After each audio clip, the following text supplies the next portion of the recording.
ਹਾਂ, ਵਾਹਿਗੁਰੂ ਜੀ ਕਾ ਖਾਲਸਾ, ਵਾਹਿਗੁਰੂ ਜੀ ਕੀ ਫਤਿਹ ਸੰਗਤ ਜੀ।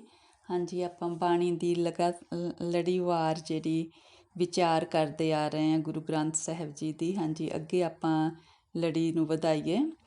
ਅੱਜ ਆਪਾਂ ਜਪਜੀ ਸਾਹਿਬ ਦੇ ਜਿਹੜੇ ਗੁਰੂ ਗ੍ਰੰਥ ਸਾਹਿਬ ਜੀ ਦੇ ਅੰਗ 4 ਤੋਂ ਸ਼ੁਰੂ ਹੋ ਕੇ 5 ਤੱਕ ਜਾਂਦੀਆਂ ਨੇ, 21ਵੀਂ ਪੌੜੀ ਤੋਂ ਲੈ ਕੇ 25ਵੀਂ ਪੌੜੀ ਤੱਕ ਆਪਾਂ ਅੱਜ ਵਿਚਾਰ ਕਰਦੇ ਹਾਂ ਗੁਰੂ ਨਾਨਕ ਪਾਤਸ਼ਾਹ ਦੀ ਬਾਣੀ ਦੇ।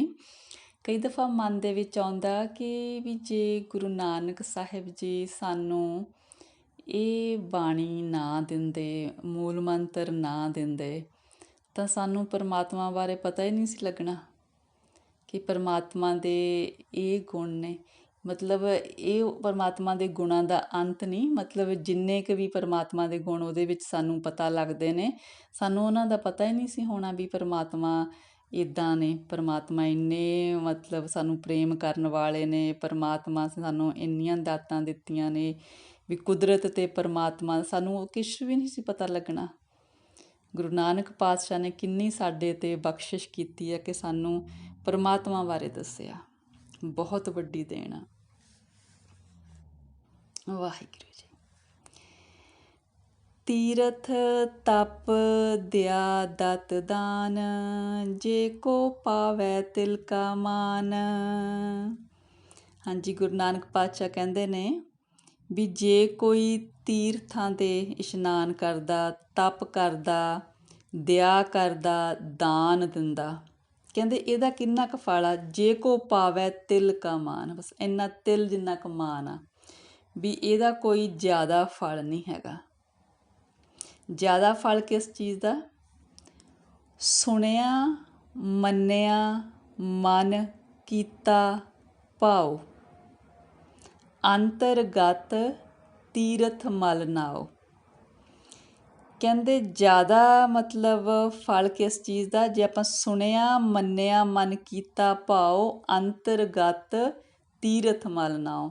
ਜੇ ਪਰਮਾਤਮਾ ਦਾ ਨਾਂ ਸੁਣਿਆ, ਮੰਨਿਆ ਅਤੇ ਉਹਨੂੰ ਮੰਨ ਕੇ ਆਪਣੇ ਹਿਰਦੇ ਵਿੱਚ ਟਿਕਾਇਆ, ਅਤੇ ਇਸ ਤਰ੍ਹਾਂ ਕਰਨ ਦੇ ਨਾਲ ਕੀ ਹੋ ਗਿਆ? ਅੰਦਰ ਸਾਡਾ ਅਕਾਲ ਪੁਰਖ ਦੇ ਨਾਲ ਮੇਲ ਹੋ ਗਿਆ ਅਤੇ ਉਸਨੇ ਸਾਡਾ ਮਨ ਮੈਲ ਤੋਂ ਸ਼ੁੱਧ ਕਰ ਦਿੱਤਾ। ਅਸੀਂ ਆਪਣੇ ਅੰਤਰਗਤ ਤੀਰਥ 'ਤੇ ਇਸ਼ਨਾਨ ਕਰ ਲਿਆ ਅਤੇ ਉੱਥੇ ਸਾਡੀ ਮੈਲ ਮਨ ਦੀ ਲੈ ਗਈ।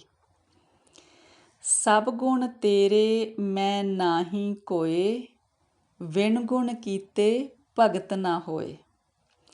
ਕਹਿੰਦੇ ਜਿਹੜੀ ਪਰਮਾਤਮਾ ਦੀ ਭਗਤੀ ਆ, ਉਹ ਪਰਮਾਤਮਾ ਦੇ ਪਹਿਲਾਂ ਸਾਡੇ ਅੰਦਰ ਗੁਣ ਵਸਦੇ ਨੇ, ਫਿਰ ਮਤਲਬ ਉਹਦੀ ਭਗਤੀ ਹੋਣੀ ਸ਼ੁਰੂ ਹੁੰਦੀ ਆ।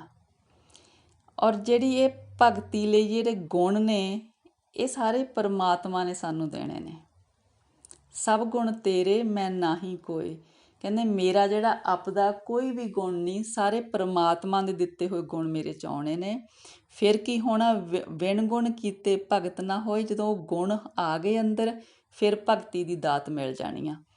ਕਿਉਂਕਿ ਵਿਣ ਗੁਣ ਕੀਤੇ ਭਗਤ ਨਾ ਹੋਏ, ਜਦੋਂ ਤੱਕ ਉਹ ਗੁਣ ਨਹੀਂ ਅੰਦਰ ਆਉਂਦੇ ਪਰਮਾਤਮਾ ਦੇ ਦਿੱਤੇ ਹੋਏ, ਉਦੋਂ ਤੱਕ ਭਗਤੀ ਨਹੀਂ ਹੋ ਸਕਦੀ। ਜਦੋਂ ਪਰਮਾਤਮਾ ਨੇ ਗੁਣ ਦੇ ਦਿੱਤੇ, ਫਿਰ ਉਹ ਭਗਤੀ ਦੀ ਦਾਤ ਮਿਲ ਗਈ। ਜਦੋਂ ਇਨਸਾਨ ਨੂੰ ਭਗਤੀ ਦੀ ਦਾਤ ਮਿਲ ਗਈ, ਫਿਰ ਉਹ ਕੀ ਕਹਿੰਦਾ? ਸਵਸਤ ਆਥ ਬਾਣੀ ਬਰਮਾਓ, ਸਤ ਸੁਹਾਣ ਸਦਾ ਮਨ ਚਾਓ। ਕਹਿੰਦੇ ਜਿਸ ਤਰ੍ਹਾਂ ਜਦੋਂ ਬ੍ਰਾਹਮਣ ਜਾਂਦਾ, ਮਤਲਬ ਆਪਣੇ ਜਜ਼ਮਾਨ ਤੋਂ, ਜਦੋਂ ਉਹਨੂੰ ਉੱਥੋਂ ਉਹ ਦਿੰਦੇ ਨੇ, ਉਹਦਾ ਆਦਰ ਮਾਣ ਕਰਦੇ ਨੇ, ਉਹਨੂੰ ਕੁਛ ਵੀ ਦਾਨ ਦਿੰਦੇ ਨੇ, ਫਿਰ ਉਹ ਖੁਸ਼ੀ ਦੇ ਵਿੱਚ ਕਹਿੰਦਾ ਵੀ ਮਤਲਬ ਤੁਹਾਡੀ ਜੈਕਾਰ ਹੋਵੇ, ਹੈ ਨਾ, ਆਪਣੇ ਜਿੱਦਾਂ ਉਹਨਾਂ ਨੂੰ ਅਸੀਸਾਂ ਦਿੰਦਾ। ਫਿਰ ਕਹਿੰਦੇ ਜਦੋਂ ਸਾਨੂੰ ਪਰਮਾਤਮਾ ਗੁਣ ਦਿੰਦੇ ਨੇ, ਉਹਨਾਂ ਗੁਣਾਂ ਨਾਲ ਅਸੀਂ ਭਗਤੀ ਕਰਦੇ ਹਾਂ, ਫਿਰ ਅਸੀਂ ਪਰਮਾਤਮਾ ਲਈ ਪਤਾ ਕੀ ਕਹਿੰਦੇ ਹਾਂ? ਅਸੀਂ ਕਹਿੰਦੇ ਹਾਂ ਸਤ ਸੁਹਾਣ ਸਦਾ ਮਨ ਚਾਓ। ਫਿਰ ਅਸੀਂ ਕਹਿੰਦੇ ਹਾਂ ਪਰਮਾਤਮਾ ਸਤ ਹੈਗਾ, ਪਰਮਾਤਮਾ ਸੁਹਾਣ ਸੁੰਦਰ ਰੂਪ ਹੈਗਾ, ਸਦਾ ਮਨ ਚਾਓ। ਪਰਮਾਤਮਾ ਹਮੇਸ਼ਾ ਅੰਦਰ ਤੋਂ ਖਿੜਿਆ ਰਹਿੰਦਾ, ਪਰਮਾਤਮਾ ਦਾ ਮਨ ਹਮੇਸ਼ਾ ਖੁਸ਼ੀ 'ਚ ਰਹਿੰਦਾ, ਆਨੰਦ 'ਚ ਰਹਿੰਦਾ। ਸਤ ਚਿੱਤ ਆਨੰਦ ਆ ਪਰਮਾਤਮਾ, ਹਮੇਸ਼ਾ ਖੁਸ਼ ਰਹਿਣ ਵਾਲਾ ਪਰਮਾਤਮਾ। ਕਵਣ ਸੋ ਵੇਲਾ ਵਕਤ ਕਵਣ, ਕਵਣ ਥਿਤ ਕਵਣ ਵਾਰ, ਕਵਣ ਸਰੁਤੀ ਮਹਾ ਕਵਣ ਜਿਤ ਹੋਆ ਆਕਾਰ। ਕਹਿੰਦੇ ਵੀ ਉਹ ਵੇਲਾ ਕੀ ਸੀ, ਵਕਤ ਕੀ ਸੀ, ਉਹ ਕਿਹੜਾ ਦਿਨ ਸੀ, ਕਿਹੜੀ ਥਿਤ ਸੀ, ਕਿਹੜੀ ਰੁੱਤ ਸੀ, ਕਿਹੜਾ ਮਹੀਨਾ ਸੀ ਜਦੋਂ ਪਰਮਾਤਮਾ ਨੇ ਦੁਨੀਆ ਨੂੰ ਬਣਾਇਆ, ਪਰਮਾਤਮਾ ਨੇ ਸ੍ਰਿਸ਼ਟੀ ਨੂੰ ਸਾਜਿਆ।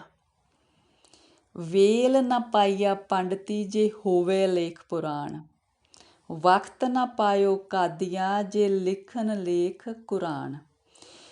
ਕਹਿੰਦੇ ਪੰਡਤਾਂ ਨੇ ਪੁਰਾਣ ਲਿਖੇ ਨੇ, ਕਾਜ਼ੀਆਂ ਨੇ ਕੁਰਾਨ ਲਿਖੇ ਨੇ। ਜੇ ਕਹਿੰਦੇ ਪੰਡਤਾਂ ਨੂੰ ਵੀ ਪਤਾ ਹੁੰਦਾ ਅਤੇ ਕਾਜ਼ੀਆਂ ਨੂੰ ਵੀ ਪਤਾ ਹੁੰਦਾ ਵੀ ਉਹ ਕਿਹੜਾ ਟਾਈਮ ਸੀ, ਕਿਹੜੀ ਰੁੱਤ ਸੀ, ਕਿਹੜਾ ਮਹੀਨਾ ਸੀ, ਕਿਹੜਾ ਸਮਾਂ ਸੀ ਜਦੋਂ ਇਹ ਸੰਸਾਰ ਹੋਂਦ ਵਿੱਚ ਆਇਆ, ਪਰਮਾਤਮਾ ਨੇ ਸ੍ਰਿਸ਼ਟੀ ਦੀ ਰਚਨਾ ਕੀਤੀ, ਕਹਿੰਦੇ ਉਹਨਾਂ ਨੇ ਜ਼ਰੂਰ ਲਿਖ ਦੇਣਾ ਸੀ। ਕਹਿੰਦੇ ਹੋ ਸਕਦਾ ਵੀ ਉਹ ਇੱਕ ਇੱਕ ਪੁਰਾਣ ਅਤੇ ਕੁਰਾਨ ਪੂਰਾ ਇਹਦੇ ਬਾਰੇ ਹੀ ਲਿਖ ਦਿੰਦੇ ਜੇ ਉਹਨਾਂ ਨੂੰ ਪਤਾ ਹੁੰਦਾ, ਪਰ ਕਹਿੰਦੇ ਉਹਨਾਂ ਨੂੰ ਪਤਾ ਨਹੀਂ ਸੀ।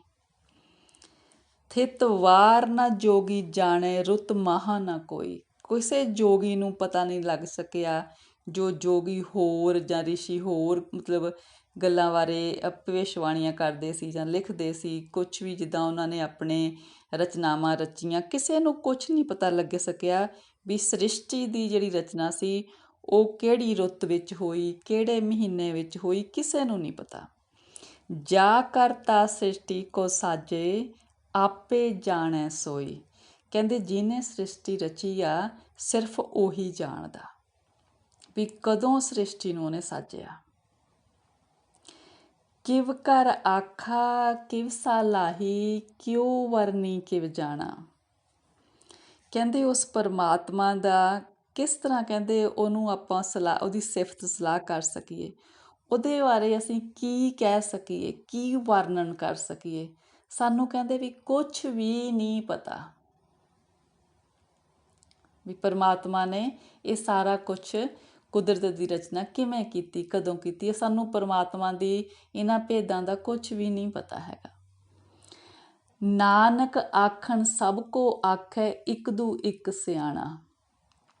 ਕਹਿੰਦੇ ਵੀ ਪਰ ਸਾਰੇ ਲੋਕ ਆਪਣੇ ਆਪ ਨੂੰ ਸਮਝਦੇ ਨੇ ਕਿ ਵੀ ਮੈਂ ਸਿਆਣਾ, ਮੈਂ ਸਿਆਣਾ, ਫਿਰ ਆਪਣੇ ਆਪ ਰਾਏ ਦਿੰਦੇ ਨੇ ਵੀ ਇਹ ਹੋ ਸਕਦਾ, ਇਹ ਹੋ ਸਕਦਾ, ਹੈ ਨਾ। ਵੱਡਾ ਸਾਹਿਬ ਵੱਡੀ ਨਾਈ ਕੀਤਾ ਜਾਕਾ ਹੋਵੈ, ਨਾਨਕ ਜੇ ਕੋ ਆਪੋ ਜਾਣੈ ਅੱਗੇ ਗਿਆ ਨਾ ਸੋ ਹੈ। ਕਹਿੰਦੇ ਜਿਹੜਾ ਪਰਮਾਤਮਾ ਬਹੁਤ ਵੱਡਾ, ਉਹਦੀ ਵਡਿਆਈ ਬਹੁਤ ਵੱਡੀ ਆ, ਸਭ ਕੁਛ ਉਹਦਾ ਹੀ ਕੀਤਾ ਹੁੰਦਾ, ਉਹਦੇ ਬਾਰੇ ਕੋਈ ਦੱਸ ਨਹੀਂ ਸਕਦੇ। ਪਰ ਕਹਿੰਦੇ ਜੇ ਕੋਈ ਦੱਸਦਾ ਨਾ ਫਿਰ ਉਹਦੇ ਵਿੱਚ ਹਉਮੈ ਆ ਗਈ ਕਿ ਉਹ ਕਹਿੰਦਾ ਮੈਨੂੰ ਪਤਾ, ਫਿਰ ਇਸ ਹਉਮੈ ਕਰਕੇ ਅੱਗੇ ਜਦੋਂ ਪਰਮਾਤਮਾ ਦੇ ਦਰਬਾਰ ਵਿੱਚ ਜਾਂਦਾ ਨਾ ਫਿਰ ਉਹਨੂੰ ਸ਼ੋਭਾ ਨਹੀਂ ਮਿਲਦੀ, ਕਿਉਂਕਿ ਹਉਮੈ ਸ਼ੋਭਾ ਨਹੀਂ ਖੱਟਦੀ ਹੈਗੀ। ਪਾਤਾਲਾ ਪਾਤਾਲ ਲਖ ਆਗਾਸਾ ਆਗਾਸ, ਓੜਕ ਓੜਕ ਪਾਲ ਥਕੇ ਵੇਦ ਕਹਿਨ ਇੱਕ ਬਾਤ। ਕਹਿੰਦੇ ਜਿਹੜੇ ਵੇਦ ਨੇ ਉਹ ਮਤਲਬ ਇਹ ਖੋਜ ਕਰ ਕਰਕੇ ਥੱਕ ਗਏ ਨੇ ਕਿ ਕਿੰਨੇ ਹੀ ਪਾਤਾਲ ਨੇ, ਪਾਤਾਲਾਂ ਪਾਤਾਲ, ਲੱਖ ਆਗਾਸਾ ਆਗਾਸ, ਕਿੰਨੀਆਂ ਧਰਤੀਆਂ, ਕਿੰਨੇ ਆਕਾਸ਼, ਲੱਖਾਂ ਹੀ ਆ, ਗਿਣਤੀ ਹੈ ਨਹੀਂ। ਕਹਿੰਦੇ ਥੱਕ ਗਏ ਵੇਦ ਵੀ, ਮਤਲਬ ਉਹਨਾਂ ਨੇ ਬੜਾ ਮਤਲਬ ਖੋਜਣ ਦੀ ਕੋਸ਼ਿਸ਼ ਕੀਤੀ ਪਰ ਉਹ ਖੋਜ ਥੱਕ ਗਏ, ਕੁਛ ਕਹਿ ਨਹੀਂ ਸਕੇ। ਅਨੰਤ ਹੀ ਆ।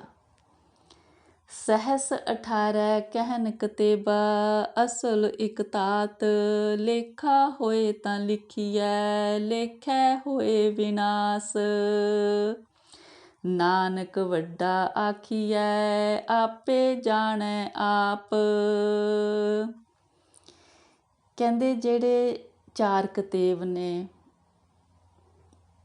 18 ਪੁਰਾਣ ਨੇ, ਸਾਰੇ ਕਹਿੰਦੇ ਇਹ ਕਹਿੰਦੇ ਨੇ ਕਿ ਵੀ ਇਹਦਾ ਲੇਖਾ ਹੋ ਨਹੀਂ ਸਕਦਾ, ਵੀ ਇਹ ਗੱਲ ਪੱਕੀ ਆ, ਅਸਲੀਅਤ ਆ ਵੀ ਪਰਮਾਤਮਾ ਦੀ ਜਿਹੜੀ ਰਚਨਾ ਕਿਵੇਂ ਰਚੀ, ਕਿੰਨੀ ਰਚੀ, ਇਹਦੇ ਬਾਰੇ ਪਰਮਾਤਮਾ ਦੀ ਕੁਦਰਤ ਬਾਰੇ ਲੇਖਾ ਹੋ ਹੀ ਨਹੀਂ ਸਕਦਾ। ਲੇਖਾ ਕਰਨ ਵਾਲੇ ਕਹਿੰਦੇ ਖਤਮ ਹੋ ਗਏ ਨੇ, ਉਹਨਾਂ ਦਾ ਵਿਨਾਸ਼ ਹੋ ਗਿਆ। ਅਤੇ ਲੇਖਾ ਕਰਨ ਦੇ ਲਈ ਜਿੱਦਾਂ ਜਿਹੜੀ ਗਿਣਤੀ ਹੁੰਦੀ ਆ ਉਹ ਖਤਮ ਹੋ ਜਾਂਦੀ ਹੈ, ਪਰ ਪਰਮਾਤਮਾ ਦੀ ਕਿਸੇ ਵੀ ਰਚੀ ਹੋਈ ਚੀਜ਼ ਦਾ, ਪਰਮਾਤਮਾ ਦੇ ਭੇਦ ਦਾ ਕੁਛ ਵੀ ਨਹੀਂ ਜਾਣਿਆ ਜਾ ਸਕਦਾ। ਇਹਦੇ ਬਾਰੇ ਲੇਖੇ ਲਿਖੇ ਹੀ ਨਹੀਂ ਜਾ ਸਕਦੇ। ਨਾਨਕ ਵੱਡਾ ਆਖੀਐ ਆਪੇ ਜਾਣੈ ਆਪ। ਗੁਰੂ ਨਾਨਕ ਪਾਤਸ਼ਾਹ ਕਹਿੰਦੇ ਨੇ ਉਹਨੂੰ ਵੱਡਾ ਆਖੀਏ, ਉਹ ਸਭ ਤੋਂ ਵੱਡਾ ਹੈਗਾ ਔਰ ਉਹੀ ਜਾਣਦਾ ਆਪਣਾ ਕੀਤਾ। ਆਪਣੇ ਸਾਰੇ ਭੇਦ ਉਹੀ ਜਾਣਦਾ, ਹੋਰ ਕੋਈ ਉਹਦੇ ਭੇਦ ਜਾਣ ਨਹੀਂ ਸਕਦਾ। ਸਾਲਾਹੀ ਸਾਲਾਹੇ ਏਤੀ ਸੁਰਤ ਨ ਪਾਈਆ, ਨਦੀਆ ਅਤੇ ਵਾਹਾ ਪਵੈ ਸਮੁੰਦ ਨ ਜਾਣੀਐ। ਕਹਿੰਦੇ ਵੀ ਇਹ ਇਸ ਤਰ੍ਹਾਂ ਦੀ ਗੱਲ ਆ ਕਿ ਜਿੱਦਾਂ ਨਦੀਆਂ ਨਾਲੇ ਹੈ ਨਾ ਕਿੰਨੇ ਵਗਦੇ ਨੇ ਅਤੇ ਜਾ ਕੇ ਫਿਰ ਸਮੁੰਦਰ 'ਚ ਪੈਂਦੇ ਨੇ, ਪਰ ਉਹ ਸਮੁੰਦਰ ਦਾ ਭੇਦ ਨਹੀਂ ਪਾ ਸਕਦੇ। ਉਹ ਸਮੁੰਦਰ ਦਾ ਰੂਪ ਹੋ ਜਾਂਦੇ ਨੇ ਪਰ ਸਮੁੰਦਰ ਦਾ ਭੇਦ ਨਹੀਂ ਪਾ ਸਕਦੇ।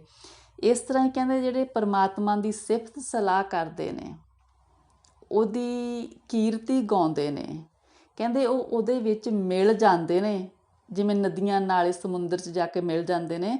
ਉਹਦੀ ਸਿਫਤ ਸਲਾਹ ਕਰਨ ਵਾਲੇ ਪਰਮਾਤਮਾ ਦੇ ਵਿੱਚ ਸਮਾ ਜਾਂਦੇ ਨੇ, ਪਰ ਪਰਮਾਤਮਾ ਦਾ ਭੇਦ ਨਹੀਂ ਪਾ ਸਕਦੇ। ਸਮੁੰਦ ਸਹਾ ਸੁਲਤਾਨ ਗਿਰਹਾ ਸੇਤੀ ਮਾਲ ਤਨ, ਕੀੜੀ ਤੁਲ ਨ ਹੋਵਨੀ ਜੇ ਤਿਸ ਮਨੋ ਨਾ ਵਿਸਰੈ। ਕਹਿੰਦੇ ਵੀ ਜੇ ਕੋਈ ਵੱਡਾ ਪਾਤਸ਼ਾਹ ਕੋਈ ਹੈਗਾ, ਉਹਦੇ ਕੋਲ ਇੰਨੀ ਜ਼ਿਆਦਾ ਮਤਲਬ ਪ੍ਰੋਪਰਟੀ ਹੈਗੀ ਆ, ਜਾਇਦਾਦ ਆ, ਵੀ ਜਿੱਦਾਂ ਬਹੁਤ ਪਹਾੜਾਂ ਵਾਂਗ ਉਹਦੀ ਜਾਇਦਾਦ ਆ, ਅਤੇ ਉਹਦਾ ਜਿਹੜਾ ਧਨ ਆ ਸਮੁੰਦਰ ਵਾਂਗ ਆ, ਪਰ ਕਹਿੰਦੇ ਉਹ ਉਸ ਕੀੜੀ ਦੀ ਬਰਾਬਰੀ ਨਹੀਂ ਕਰ ਸਕਦਾ, ਉਹਦੇ ਬਰਾਬਰ ਦਾ ਨਹੀਂ ਹੈ ਜਿਹਦੇ ਮਨ ਦੇ ਵਿੱਚੋਂ ਕਦੇ ਪਰਮਾਤਮਾ ਨਹੀਂ ਵਿਸਰਿਆ। ਮਤਲਬ ਕੀੜੀ ਕਹਿੰਦੇ ਕਿੰਨੀ ਛੋਟੀ ਜਿਹੀ ਹੁੰਦੀ ਆ, ਫਿਰ ਉਹਦਾ ਮਨ ਕਿੰਨਾ ਕੁ ਛੋਟਾ ਹੁੰਦਾ। ਉਹਦੇ ਮਨ ਦੇ ਵਿੱਚ ਜੋ ਪਰਮਾਤਮਾ ਬੈਠਾ ਵੀ ਉਹ ਇੰਨਾ ਵੱਡਾ ਵੀ ਉਹ ਕੀੜੀ ਦੀ ਬਰਾਬਰੀ ਨਹੀਂ ਕਰ ਸਕਦਾ, ਜਿਹਦੇ ਕੋਲ ਇੰਨੀ ਜਾਇਦਾਦ ਅਤੇ ਇੰਨਾ ਧਨ ਦੌਲਤ ਹੈਗੀ ਆ।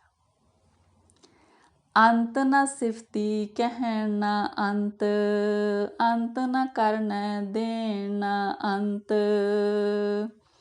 ਕਹਿੰਦੇ ਪਰਮਾਤਮਾ ਦੀ ਸਿਫਤ ਦਾ ਵੀ ਨਹੀਂ ਅੰਤ ਹੈਗਾ, ਅਤੇ ਜਿਹੜੇ ਸਿਫਤ ਕਰਦੇ ਨੇ ਉਹਦਾ ਵੀ ਨਹੀਂ ਅੰਤ ਹੈਗਾ।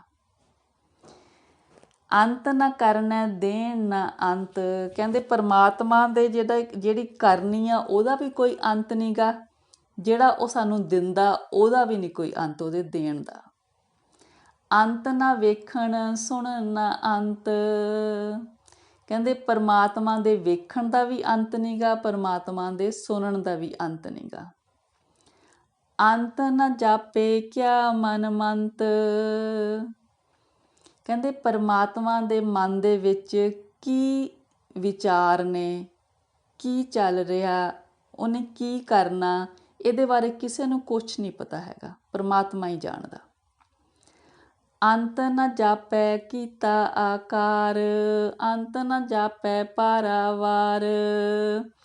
ਜੋ ਪਰਮਾਤਮਾ ਨੇ ਸ੍ਰਿਸ਼ਟੀ 'ਚ ਆਕਾਰ ਬਣਾਏ ਨੇ, ਸਾਰੀ ਕੁਦਰਤ ਰਚੀ ਆ, ਮਤਲਬ ਇਹਦਾ ਕੋਈ ਹੱਦ ਬੰਨਾ, ਕੋਈ ਅੰਤ ਕਿਸੇ ਨੂੰ ਕੁਛ ਨਹੀਂ ਪਤਾ। ਅੰਤ ਕਾਰਨ ਕੇਤੇ ਬਿਲ ਲਾਹੇ, ਤਾਕੇ ਅੰਤ ਨਾ ਪਾਏ ਜਾਹੇ। ਕਹਿੰਦੇ ਪਰਮਾਤਮਾ ਦਾ ਅੰਤ ਲੱਭਣ ਲਈ ਬਹੁਤ ਹੀ ਮਤਲਬ ਕੋਸ਼ਿਸ਼ਾਂ ਕਰਦੇ ਰਹੇ ਅਤੇ ਚਲੇ ਗਏ, ਪਰ ਉਹਦਾ ਅੰਤ ਪਾਇਆ ਨਹੀਂ ਜਾ ਸਕਦਾ। ਇਹ ਅੰਤ ਨਾ ਜਾਣੈ ਕੋਏ, ਬਹੁਤਾ ਕਹੀਏ ਬਹੁਤਾ ਹੋਏ। ਕਹਿੰਦੇ ਜਿਹੜਾ ਇਹ ਪਰਮਾਤਮਾ ਦਾ ਅੰਤ ਆ ਵੀ ਇਹਨੂੰ ਕੋਈ ਨਹੀਂ ਜਾਣ ਸਕਦਾ। ਇਹ ਅੰਤ ਨਾ ਜਾਣੈ ਕੋਏ, ਬਹੁਤਾ ਕਹੀਏ ਬਹੁਤਾ ਹੋਏ। ਜਿੰਨਾ ਅਸੀਂ ਪਰਮਾਤਮਾ ਨੂੰ ਵੱਡਾ ਕਹਿੰਦੇ ਜਾਂਦੇ ਹਾਂ, ਉਹ ਉਹਦੇ ਤੋਂ ਵੀ ਵੱਡਾ ਹੁੰਦਾ ਜਾਂਦਾ, ਵੀ ਉਹ ਅੰਤ ਹੀ ਨਹੀਂ ਹੈਗਾ ਵੱਡੇ ਦਾ। ਵੱਡਾ ਸਾਹਿਬ ਉੱਚਾ ਥਾਓ, ਉੱਚੇ ਉੱਪਰ ਉੱਚਾ ਨਾਓ। ਕਹਿੰਦੇ ਜਿੱਡਾ ਵੱਡਾ ਪਰਮਾਤਮਾ ਵੱਡਾ, ਓਨਾ ਹੀ ਉਹਦਾ ਉੱਚਾ ਸਥਾਨ ਆ। ਉੱਚੇ ਉੱਪਰ ਉੱਚਾ ਨਾਉ, ਕਹਿੰਦੇ ਜਿੱਡਾ ਪਰਮਾਤਮਾ ਓਡਾ ਹੀ ਉਹਦਾ ਨਾਉ ਆ। ਏਵੜ ਉੱਚਾ ਹੋਵੇ ਕੋਏ, ਤਿਸ ਉੱਚੇ ਕੋ ਜਾਣੈ ਸੋਏ। ਕਹਿੰਦੇ ਜਿਹੜਾ ਕੋਈ ਪਰਮਾਤਮਾ ਵੱਡਾ ਜਿੰਨਾ ਪਰਮਾਤਮਾ ਵੱਡਾ ਓਨਾ ਹੀ ਵੱਡਾ ਹੋਊਗਾ, ਉਹੀ ਪਰਮਾਤਮਾ ਨੂੰ ਜਾਣ ਸਕਦਾ। ਉਹ ਕੋਈ ਹੈ ਨਹੀਂ ਗਾ, ਪਰਮਾਤਮਾ ਦੇ ਬਰਾਬਰ ਦਾ ਕੋਈ ਹੈ ਨਹੀਂ, ਪਰਮਾਤਮਾ ਹੀ ਆ। ਜੇਵੜ ਆਪ ਜਾਣੇ ਆਪ ਆਪ, ਨਾਨਕ ਨਦਰੀ ਕਰਮੀ ਦਾਤ। ਕਹਿੰਦੇ ਪਰਮਾਤਮਾ ਹੀ ਆਪਣੇ ਆਪ ਨੂੰ ਜਾਣਦਾ, ਉਹਦੇ ਜਿੱਡਾ ਹੋਰ ਕੋਈ ਨਹੀਂ ਹੈਗਾ। ਕਹਿੰਦੇ ਪਰਮਾਤਮਾ ਆਪਣੀ ਜਿਹਦੇ ਉੱਪਰ ਮਿਹਰ ਦੀ ਨਜ਼ਰ ਕਰਦਾ, ਉਹਨੂੰ ਬਖਸ਼ਿਸ਼ ਕਰਦਾ ਆਪਣੀ ਦਾਤ। ਪਰਮਾਤਮਾ ਤੱਕ ਪਹੁੰਚਣ ਦਾ ਕਹਿੰਦੇ ਕੀ ਹੈਗਾ ਤਰੀਕਾ? ਉਹਦਾ ਨਾਮ। ਕਿਉਂਕਿ ਉੱਚੇ ਉੱਪਰ ਉੱਚਾ ਨਾਮ, ਉਹਦਾ ਜਿਹੜਾ ਨਾਮ ਆ ਉਹ ਉਹਦੇ ਜਿੱਡਾ। ਫਿਰ ਉਹਦਾ ਨਾਮ ਸਿਮਰਨਾ ਸ਼ੁਰੂ ਕਰੀਏ। ਜਦੋਂ ਅਸੀਂ ਉਹਦਾ ਨਾਮ ਸਿਮਰਨਾ ਸ਼ੁਰੂ ਕਰਦੇ ਹਾਂ, ਫਿਰ ਕਹਿੰਦੇ ਨਾਨਕ ਨਦਰੀ ਕਰਮੀ ਦਾਤ, ਫਿਰ ਉਹ ਆਪਣੀ ਬਖਸ਼ਿਸ਼ ਦੀ ਦਾਤ ਦਿੰਦਾ। ਬਹੁਤਾ ਕਰਮ ਲਿਖਿਆ ਨਾ ਜਾਏ, ਵੱਡਾ ਦਾਤਾ ਤਿਲ ਨਾ ਤਮਾਏ। ਕਹਿੰਦੇ ਜਿਹੜੀ ਪਰਮਾਤਮਾ ਦੀ ਬਖਸ਼ਿਸ਼ ਆ ਉਹ ਵੀ ਲਿਖੀ ਨਹੀਂ ਜਾ ਸਕਦੀ, ਬਹੁਤ ਵੱਡੀ ਬਖਸ਼ਿਸ਼ ਆ ਜਿਹੜੀਆਂ ਸਾਨੂੰ ਦਾਤਾਂ ਦਿੰਦਾ। ਪਰ ਕਹਿੰਦੇ ਉਹਨੂੰ ਬਿਲਕੁਲ ਕੋਈ ਰੱਤਾ ਜਿੰਨੀ ਵੀ ਉਹਨੂੰ ਕੋਈ ਲਾਲਚ ਨਹੀਂ ਹੈਗਾ ਕਿ ਉਹ ਦਾਤਾਂ ਦੇ ਕੇ ਸਾਡੇ ਤੋਂ ਕੁਛ ਉਹਦੇ ਬਦਲੇ 'ਚ ਭਾਲਦਾ, ਸਿਰਫ ਦੇ ਹੀ ਜਾ ਰਿਹਾ। ਕੇਤੇ ਮੰਗੈ ਜੋਧ ਅਪਾਰ, ਕੇਤਿਆ ਗਣਤ ਨਹੀਂ ਵਿਚਾਰ, ਕੇਤੇ ਖਪ ਟੂਟੇ ਵੇਕਾਰ। ਕਹਿੰਦੇ ਕਿੰਨੇ ਹੀ ਯੋਧੇ ਨੇ, ਕਿੰਨੇ ਹੀ ਸੂਰਮੇ ਨੇ ਜੋ ਪਰਮਾਤਮਾ ਤੋਂ ਦਾਤਾਂ ਮੰਗਦੇ ਨੇ, ਇਹਨਾਂ ਦੀ ਕੋਈ ਗਿਣਤੀ ਤੇ ਵਿਚਾਰ ਨਹੀਂ ਕੀਤੀ ਜਾ ਸਕਦੀ, ਅਣਗਿਣਤ। ਕਹਿੰਦੇ ਕਿੰਨੇ ਹੀ ਇੱਦਾਂ ਨੇ, ਕੇਤੇ ਖਪ ਟੂਟੇ ਵੇਕਾਰ। ਕਹਿੰਦੇ ਮਤਲਬ ਉਹ ਪਰਮਾਤਮਾ ਤੋਂ ਦਾਤਾਂ ਲੈ ਕੇ ਨਾ ਵਿਕਾਰਾਂ ਦੇ ਵਿੱਚ ਲੱਗੇ ਹੋਏ ਨੇ। ਕੇਤੇ ਲੈ ਲੈ ਮੁੱਕਰ ਪਾਹੇ, ਕੇਤੇ ਮੂਰਖ ਖਾਹੀ ਖਾਹੇ। ਕਹਿੰਦੇ ਇੰਨੇ ਜਾਣੇ ਮਤਲਬ ਦੁਨੀਆ, ਇੰਨੇ ਜੀਵ ਇੱਦਾਂ ਦੇ ਨੇ ਜਿਹੜੇ ਉਹਦੀਆਂ ਦਾਤਾਂ ਲੈ ਕੇ ਖਾਂਦੇ ਵੀ ਨੇ ਤੇ ਫਿਰ ਮੁੱਕਰ ਜਾਂਦੇ ਨੇ, ਯਾਦ ਨਹੀਂ ਰੱਖਦੇ ਪਰਮਾਤਮਾ ਨੂੰ। ਕੇਤਿਆ ਦੁੱਖ ਭੂਖ ਸਦ ਮਾਰ, ਇਹ ਵੀ ਦਾਤ ਤੇਰੀ ਦਾਤਾਰ। ਹਾਂਜੀ, ਕਹਿੰਦੇ ਕਾਫੀ ਅਨੇਕਾਂ ਕਿੰਨਿਆਂ ਨੂੰ ਹੀ ਦੁੱਖ ਤੇ ਭੁੱਖ ਦੀ ਮਾਰ ਆ ਪਰਮਾਤਮਾ ਵੱਲੋਂ। ਫਿਰ ਕਹਿੰਦੇ ਇਹ ਵੀ ਪਰਮਾਤਮਾ ਦੀ ਉਹ ਦਾਤ ਆ। ਪਰ ਕਹਿੰਦੇ ਇਹ ਸੋਚ ਕੇ ਕਿ ਵੀ ਇਹ ਦਾਤ ਮਿਲੀ ਆ, ਇਹ ਨਹੀਂ ਕਹਿਣਾ ਕਿ ਪਰਮਾਤਮਾ ਨੇ ਕਿਉਂ ਦਿੱਤੀ ਆ, ਇਹ ਉਹਨਾਂ ਦੇ ਭਲੇ ਲਈ ਦਿੱਤੀ ਹੈ। ਜਿੱਦਾਂ ਆਪਾਂ ਕਹਿੰਦੇ ਨੇ ਕਿ ਪਰਮਾਤਮਾ ਦੁੱਖ ਦਿੰਦਾ ਆਪਣੇ ਨੇੜੇ ਲਿਆਉਣ ਲਈ, ਫਿਰ ਉਹਨਾਂ ਨੂੰ ਜਿਹੜੀਆਂ ਇਹ ਦਾਤਾਂ ਮਿਲੀਆਂ ਨੇ ਉਹਨਾਂ ਦਾ ਅੱਗਾ ਸਵਾਰਨ ਲਈ ਕਿ ਉਹ ਪਰਮਾਤਮਾ ਦੇ ਨੇੜੇ ਆ ਜਾਣ, ਉਹ ਪਰਮਾਤਮਾ ਦਾ ਨਾਮ ਸਿਮਰਨ, ਪਰਮਾਤਮਾ ਨਾਲ ਆਪਣੀ ਸਮਾਈ ਕਰਨ ਨਾਂ ਲੈ ਕੇ। ਬੰਦ ਖਲਾਸੀ ਭਾਣੈ ਹੋਏ, ਹੋਰ ਆਖ ਨਾ ਸਕੈ ਕੋਏ। ਕਹਿੰਦੇ ਜਿਹੜੀ ਵਿਕਾਰਾਂ ਤੋਂ ਜਿਹੜੀ ਖਲਾਸੀ ਆ, ਮੋਹ ਮਾਇਆ ਤੋਂ ਖਲਾਸੀ ਆ, ਉਹ ਪਰਮਾਤਮਾ ਦੀ ਰਜ਼ਾ ਵਿੱਚ ਹੀ ਹੁੰਦੀ ਆ। ਇਹਦੇ ਬਾਰੇ ਹੋਰ ਕੁਛ ਵੀ ਨਹੀਂ ਕੀਤਾ ਜਾ ਸਕਦਾ, ਹੋਰ ਕੋਈ ਤਰੀਕੇ ਨਾਲ ਇਹ ਬੰਦ ਖਲਾਸੀ, ਇਹ ਮੁਕਤੀ ਹੁੰਦੀ ਨਹੀਂ ਗੀ, ਸਿਰਫ ਪਰਮਾਤਮਾ ਦੀ ਰਜ਼ਾ ਵਿੱਚ ਹੀ ਹੁੰਦੀ ਆ। ਜੇ ਕੋ ਖਾਇਕ ਆਖਣ ਪਾਏ, ਉਹ ਜਾਣੈ ਜੇਤੀਆਂ ਮੋਹਿ ਖਾਏ। ਕਹਿੰਦੇ ਜੇ ਕੋਈ ਕਹੇ ਨਾ ਕਿ ਵੀ ਇਹ ਤੋਂ ਬਿਨਾਂ ਹੋਰ ਵੀ ਕੋਈ ਤਰੀਕਾ ਹੈਗਾ ਮੁਕਤੀ ਦਾ, ਵਿਕਾਰਾਂ ਤੋਂ ਮੁਕਤੀ ਦਾ, ਤਾਂ ਮਤਲਬ ਕਹਿੰਦੇ ਉਹਨੂੰ ਬਹੁਤ ਮੂੰਹ 'ਤੇ ਚੋਟਾਂ ਖਾਣੀਆਂ ਪੈਂਦੀਆਂ ਨੇ, ਕਿਉਂਕਿ ਇਹ ਤੋਂ ਬਿਨਾਂ ਰਸਤਾ ਹੈ ਹੀ ਨਹੀਂ। ਰਸਤਾ ਇੱਕ ਨਾਮ ਆ ਪਰਮਾਤਮਾ ਦਾ। ਆਪੇ ਜਾਣੈ ਆਪੇ ਦੇ, ਆਖੈ ਸੇਵੀ ਕੇਈ ਕੇ। ਕਹਿੰਦੇ ਕੁਛ ਜੀਵ ਇੱਦਾਂ ਦੇ ਵੀ ਨੇ ਜੋ ਪਰਮਾਤਮਾ ਦੀ ਦਿੱਤੀ ਨੂੰ ਭੁੱਲਦੇ ਨਹੀਂ ਗੇ, ਉਹ ਪਰਮਾਤਮਾ ਦਾ ਸ਼ੁਕਰ ਕਰਦੇ ਨੇ ਤੇ ਕਹਿੰਦੇ ਨੇ ਕਿ ਪਰਮਾਤਮਾ ਆਪੇ ਹੀ ਜਾਣਦਾ ਤੇ ਸਾਨੂੰ ਸਾਡੀ ਲੋੜ ਦੇ ਅਨੁਸਾਰ ਦਾਤਾਂ ਦੇ ਹੀ ਜਾ ਰਿਹਾ ਹੈ। ਜਿਸਨੂੰ ਬਖਸ਼ੈ ਸਿਫਤ ਸਲਾਹ, ਨਾਨਕ ਪਾਤਸ਼ਾਹੀ ਪਾਤਸ਼ਾਹੋ। ਕਹਿੰਦੇ ਜਿਹਨੂੰ ਪਰਮਾਤਮਾ ਆਪਣੀ ਸਿਫਤ ਸਲਾਹ ਦੀ ਦਾਤ ਦੇ ਦਿੰਦਾ, ਉਹ ਕਹਿੰਦੇ ਪਾਤਸ਼ਾਹਾਂ ਦਾ ਵੀ ਪਾਤਸ਼ਾਹ ਬਣ ਜਾਂਦਾ। ਸੱਚੇ ਪਾਤਸ਼ਾਹ ਦੀਆਂ ਦਿੱਤੀਆਂ ਹੋਈਆਂ ਜਿਹੜੀਆਂ ਪਾਤਸ਼ਾਹੀਆਂ ਨੇ ਨਾ, ਫਿਰ ਉਹ ਮਤਲਬ ਉਹਨਾਂ ਵਰਗੀਆਂ ਪਾਤਸ਼ਾਹੀਆਂ ਉਹਨੂੰ ਮਿਲਦੀਆਂ ਨੇ ਜਿਹਨੂੰ ਪਰਮਾਤਮਾ ਆਪਣੀ ਸਿਫਤ ਸਲਾਹ ਦਿੰਦਾ, ਕਿਉਂਕਿ ਇਸ ਤੋਂ ਵੱਡੀ ਦਾਤ ਤੇ ਕੋਈ ਹੈ ਨਹੀਂ।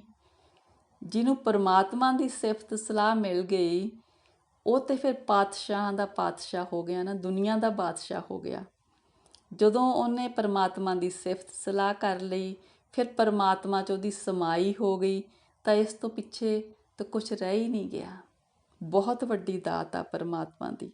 ਸੱਚੇ ਪਾਤਸ਼ਾਹ ਸਾਡੇ ਸਾਰਿਆਂ 'ਤੇ ਮਿਹਰ ਕਰਨ, ਸਾਨੂੰ ਸਾਰਿਆਂ ਨੂੰ ਆਪਣੀ ਸਿਫਤ ਸਲਾਹ ਦੀ ਦਾਤ ਦੇਣ। ਸੰਗਤ ਜੀ, ਬਾਣੀ ਦੀ ਵਿਚਾਰ ਕਰਦਿਆਂ ਭੁੱਲਾਂ ਚੁੱਕਾਂ ਦੀ ਮਾफ़ੀ ਦਿਓ ਜੀ। ਸੱਚੇ ਪਾਤਸ਼ਾਹ ਜੀ ਆਪ ਦੀ ਬਾਣੀ ਦੀ ਵਿਚਾਰ ਕਰਦਿਆਂ ਹੋਈਆਂ ਬੇਅੰਤ ਗਲਤੀਆਂ ਭੁੱਲਾਂ ਚੁੱਕਾਂ ਹੋਈਆਂ ਗੁਰੂ ਜੀ ਮਾफ़ ਕਰਨੀ। ਸੱਚੇ ਪਿਤਾ ਜੀ ਅੱਗੇ ਤੋਂ ਸ਼ੁੱਧ ਸਪਸ਼ਟ ਮਨ ਚਿੱਤ ਲਾ ਕੇ ਬਾਣੀ ਪੜ੍ਹਨ ਦੀ ਦਾਤ ਦੇਣੀ, ਆਪਦੇ ਨਾਮ ਦੀ ਦਾਤ ਦੇਣੀ। ਵਾਹਿਗੁਰੂ ਜੀ ਕਾ ਖਾਲਸਾ, ਵਾਹਿਗੁਰੂ ਜੀ ਕੀ ਫਤਿਹ ਜੀ।